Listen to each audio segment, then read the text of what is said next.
নমস্কার বন্ধুরা, good morning. কেমন আছেন সবাই? আমি সুপর্ণা, আর আমার নতুন আরও একটি ভিডিওতে আপনাদের অনেক অনেক ওয়েলকাম জানাই। আশা রাখছি যে যেখান থেকে আমার এই ভিডিও দেখছেন আপনারা প্রত্যেকেই খুব ভালো আছেন, সুস্থ আছেন। আজকে বৃহস্পতিবার জানেন, আর এখন বাজে সকাল ওই 11টা মতো হবে। তো এখন থেকেই আপনাদেরকে সাথে নিয়ে একটা নতুন ভিডিও স্টার্ট করছি। তো ভিডিওটা দেখতে থাকুন, আশা রাখছি ভিডিওটা দেখতে আপনাদের ভালো লাগবে। আর আজকে না সকালবেলাকার অনেকটা কাজ এগিয়ে নিয়েছি জানেন। তারপর এই যে আজকে বাসি ঘরটারগুলো মুছে নিয়ে স্নানটাও একেবারে করে নিয়েছি। এই যে স্নানের আগে এই ঘরটার গুছানো হয়নি, তো এই স্নান টান করে নিয়ে ঘরটা গুছিয়ে নিলাম। মানে বেড কভারটা একটু টান টান করে পাতিয়ে নিলাম, বালিশ টালিশগুলো রেখে দিয়ে, আর এই যে এখন চুল টুলগুলো আঁচড়ে নিলাম। আজকে এই ঘরের অবস্থা এই, রিমির আজকে স্কুল নেই, বাড়ি আছে, তো সারাক্ষণ বিছানা আজকে এরকমই অবস্থা হয়ে থাকবে। সে আমি যতই গুছাই না কেন আজকে সারাদিন এইরকমই অবস্থা হয়ে থাকবে। তো ঠিক আছে আগে বিছানাটা গুছিয়ে নিই, তারপরে পুজো দেবো। আর রিমি এখন স্নান করতে গেছে, তো ততক্ষণ একটু বিছানাটা গুছিয়ে নেব। আর এই রিমি বাড়ি থাকলে না আমার ঘরটরগুলো বড্ড অগোছালো হয়ে থাকে জানেন। স্কুলে চলে গেলে আমি একবারে গুছিয়ে নিলাম, তারপর সারা দিন ওইভাবে গুছানোই থাকে। কিন্তু এই বাড়ি থাকলে একদম ঘরটরগুলো গুছানো থাকে না। ঘর বলতে বিছানাপত্র যদি ঘরের মধ্যে গুছানো থাকে তাহলে দেখবেন ঘরটা কিন্তু অনেক পরিষ্কার পরিচ্ছন্ন লাগে। কিন্তু এই যে বাড়ি আছে, একবার পড়তে বসবে, একবার ড্রয়িং করতে বসবে, তার জন্য এই বিছানাপত্র সারাক্ষণ এলোমেলো হয়ে থাকবে। তো এই ঘরটা একটু গুছিয়ে নিলাম, আর বললামই তো স্নান করতে গেছে। তারপর এই যে বিছানাপত্র গুছিয়ে নিয়ে আর ঠাকুরের পুজোটাও দিয়ে নিলাম। পুজো টুজো দিয়ে নিলাম। চলুন এবার ছাদে যেতে হবে জানেন। আজকে ওয়েদার না একদম খারাপ, চারিদিক একদম অন্ধকার করে আছে, মনে হয় যেন এক্ষুনি বৃষ্টি আসবে। তো এই জামা কাপড়গুলো কেচে নিলাম, এখন একটু মেলা থাক, জল ঝরে যাক, তারপর যদি বৃষ্টি আসে তখন তুলে নিয়ে গিয়ে বারান্দায় দিয়ে নেব। তো এখন আপাতত এখানেই থাক। এই যে মেলা হয়ে গেছে, এবার ক্লিপ দিয়ে দিই জানেন, কখন আবার ঝড় উঠলে তখন আবার সব ওলট পালট হয়ে যাবে। এই জন্য ক্লিপগুলো দিয়ে রাখলাম। আর এই যে মেলা হয়ে গেছে, এবার যাব নিচে। চলুন। তো এখানে ভাত বসিয়ে দিয়েছি, আর এখানে একটু মুগের ডাল সেদ্ধ করতে দিয়েছি। আজকে যেহেতু বৃহস্পতিবার নিরামিষ হবে, ওই জন্য মুগ ডালই করব। তো আর এখন না বাইরে প্রচুর বৃষ্টি হচ্ছে।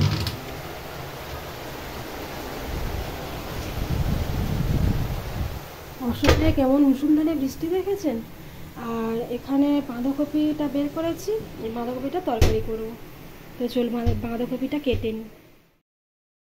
আপনাদের সঙ্গে তখন কথা বলছিলাম, আর তারপরেই না কারেন্টটা চলে গেছে। তো অন্ধকারে কোনো রকমে বাঁধাকপিটা কাটলাম জানেন। বৃষ্টি হচ্ছে তো তাই জন্য জানালাটাও খুলতে পারছি না, আর এই দিক দিয়ে দেখছি ঝিট আসছে। তো কোনো রকমে এই যে বাঁধাকপিটা কেটে নিয়ে আর এই যে তরকারিটা চাপিয়ে দিলাম জানেন। তবে এখন না করছি ভিডিওটা পুরো অন্ধকারে, ওই ফোনের কোনো রকমের লাইট জ্বালিয়ে একটুখানি ভিডিওটা করছি। আর এত বৃষ্টি হচ্ছে কি আর কারেন্টের আর কী দোষ বলুন। আর আমাদের এখানে তো একটু বৃষ্টি হলেই কারেন্ট আর থাকে না। তো সারাদিন মনে হয় আজকে এরকমই হবে, কারেন্ট যাবে আসবে। তো এই যে আপনাদের সঙ্গে কথা বলতে বলতে দেখুন বাঁধাকপিটা কিন্তু হয়ে গেল। আর ফ্রিজে বেগুন ছিল, তাই একটু বেগুন কেটে নিলাম বড় বড় করে, বেগুনগুলোকে ভাজতে দিয়েছি। চলুন বেগুনটা ভাজা হয়ে গেছে, এবার একটা বাটিতে করে তুলে নিয়ে জানি। আর এতক্ষণ পরে এই যে কারেন্টটা আসলো। তবে কারেন্ট ওই আসছে আর যাচ্ছে জানি, বৃষ্টি হচ্ছে তো এখন এইরকমই হবে হয়তো আজকে সারাদিন। যাই হোক ভাতটাও হয়ে গেছে, ভাতের ফ্যানটা জ্বালিয়ে নিলে এবার ডালটা হলেই হয়ে যাবে।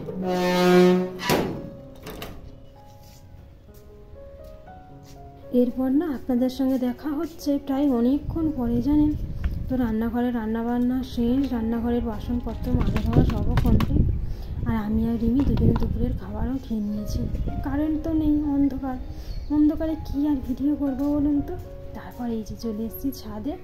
তো সবজির খোসাগুলো তো এখন আর ফেলা হয় না, জমা করে রাখা হয়, তো এটা রাখলাম। আর এই যে মাঝে তখন তো বৃষ্টি হচ্ছিল, মাঝে একটু বৃষ্টিটা থেমেছিল জানেন, সেই জন্য আবার জামা কাপড়গুলো মেলে দিয়েছিলাম। তো এখন জল ঝরে গেছে, আর এখন আবার না একদম অন্ধকার করে আসছে জানেন। তো মনে হয় আবার এক্ষুনি বৃষ্টি আসবে। তো ওই জন্য ভাবছি জামা কাপড়গুলো এবার তুলে নিয়ে চলে যাই, তা না হলে এক্ষুনি যদি আবার বৃষ্টি আসে তো যতটা যা শুকিয়েছে আবার সব ভিজে যাবে। তার থেকে তুলে নিয়ে যাই, এবার নিয়ে গিয়ে বারান্দায় রেখে দেবো। আজ না শুকালে কাল শুকাবে। আর এই যে গাছের টমেটোগুলো দেখেছেন, কত টমেটো হয়েছে। তবে এই যে জোরে হাওয়া দিয়েছিল, সব গাছগুলো উল্টে পড়ে গেছে জানেন, মোটামুটি সব গাছে শুয়ে পড়েছে। তো এগুলোকে বোধহয় আবার বাঁধতে হবে।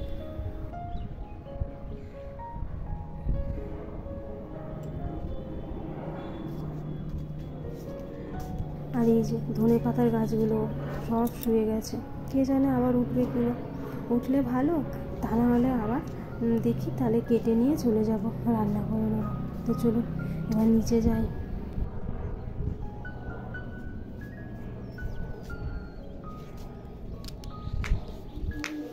গুড ইভিনিং বন্ধুরা, এরপর আপনাদের সঙ্গে দেখা হচ্ছে একেবারে সন্ধেবেলা। তো ওই যে রিমি পড়তে যাবে, আর এখন একটু বৃষ্টিটা থেমেই আছে জানেন। তো ওই জন্য ভাবলাম আর পড়াশোনা ছুটি করে লাভ নেই, তাহলে পড়তে চলে যায়।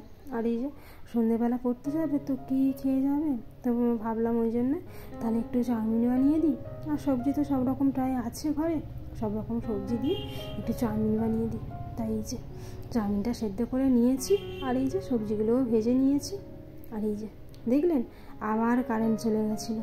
তো এই তিনজনে অন্ধকারে মোটামুটি খেয়ে নিয়েছি। তো চাটা খেতেই বাকি ছিল। তো এই যে ওর বাবার চা খাওয়া হয়ে গেছে, আর এখানে আমার আর রিমির চা আছে। আজকে সারা দিনটা এইরকম হলো জানেন, কারেন্ট যাচ্ছে আসছে, মানে স্থিরভাবে থাকছে না। আর এই যে বেরিয়ে গেছি, এখন আছি রাস্তাতে জানেন। ওই রিমিকে পড়তে এখন দিতে যাচ্ছি, আবার 2 ঘন্টা পরে এসে নিয়ে যাব। আর এখন আর বৃষ্টি পড়ছে না জানেন, বৃষ্টি এখন একদম থেমে আছে। তো যাই হোক বন্ধুরা, ভিডিওটি আজ তাহলে এখানেই শেষ করছি। আপনাদের সঙ্গে দেখা হবে আবার খুব তাড়াতাড়ি পরবর্তী ভিডিওতে। ততক্ষণ পর্যন্ত আপনারা ভালো থাকবেন, সুস্থ থাকবেন আর সাবধানে থাকবেন। আর ভিডিওটি কেমন লাগলো কমেন্টের মাধ্যমে আমাকে জানাবেন। যদি ভালো লেগে থাকে তাহলে একটা লাইক করবেন, আর আমার চ্যানেলে যদি নতুন হয়ে থাকেন তাহলে চ্যানেলটিকে সাবস্ক্রাইব করে পাশে থাকতে পারেন। দেখা হবে খুব তাড়াতাড়ি, ততক্ষণের জন্য টাটা।